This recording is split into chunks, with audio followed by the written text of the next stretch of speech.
नमस्कार दोस्तों, निर्जला एकादशी व्रत कथा। दोस्तों, निर्जला एकादशी का व्रत सबसे कठिन व्रतों में से एक माना जाता है, क्योंकि इसमें अन्न के साथ साथ जल का भी त्याग किया जाता है।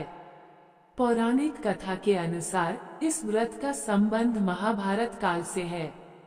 दोस्तों, निर्जला एकादशी व्रत कथा इस प्रकार है। महाभारत काल में जब पांडवों को अज्ञातवास मिला था, तब सभी पांडव एकादशी का व्रत नियम पूर्वक रखते थे।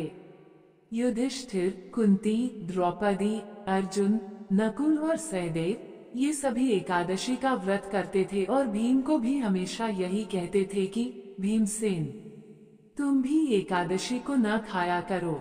किंतु भीमसेन, जो अपनी भूख के लिए प्रसिद्ध थे, भोजन के बिना नहीं रह पाते थे। वे कहते थे, मुझसे तो एक समय भी भोजन किए बिना नहीं रहा जाता, फिर मैं उपवास कैसे कर सकता हूँ। मेरे पेट में अग्नि का वास है, उसे अन्न की आहुति न दूं तो चर्बी को चाट जाएगी। तब भीमसेन महर्षि वेदव्यास जी के पास गए और अपनी समस्या बताई। उन्होंने व्यास जी से कहा, हे परम बुद्धिमान पितामह, मेरी उत्तम बात सुनिए। मेरी माता, मेरे भाई और द्रौपदी ये सभी एकादशी को कभी भोजन नहीं करते और मुझसे भी हमेशा यही कहते हैं कि भीमसेन, तुम भी एकादशी को न खाया करो। लेकिन मैं इन लोगों से यही कह दिया करता हूँ कि मुझसे भूख नहीं सही जाएगी।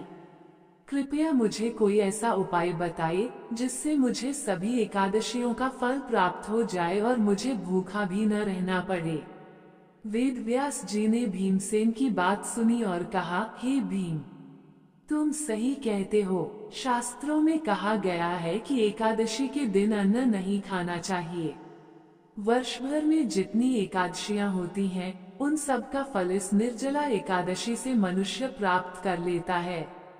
यदि तुम नरक को बुरा और स्वर्ग को अच्छा समझते हो तो प्रत्येक माह की दोनों एकादशियों को अन्न न खाया करो।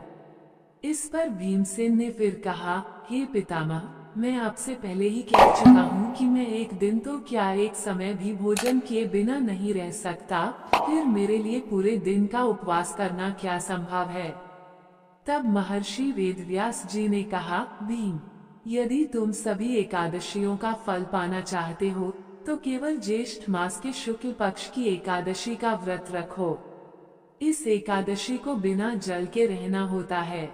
यह अत्यंत कठिन है, लेकिन इसका फल सभी 24 एकादशियों के बराबर होता है। इस दिन निर्जल व्रत रखने से मनुष्य समस्त पापों से मुक्त हो जाता है और मृत्यु के समय यमदूत उसे घेरने नहीं आते, बल्कि भगवान के पार्षद उसे पुष्पक विमान में बिठाकर स्वर्ग को ले जाते हैं। वेदव्यास जी के कहने पर भीमसेन ने ये कठोर व्रत किया।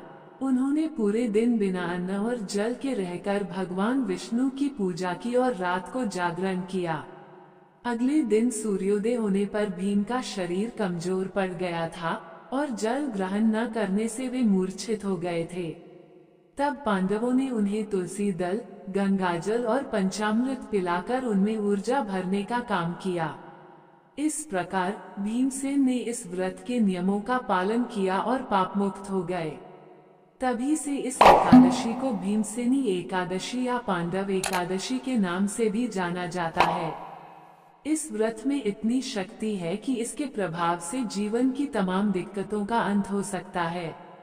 यह व्रत मोक्ष प्रदान करने वाला और सभी पापों का नाश करने वाला माना जाता है।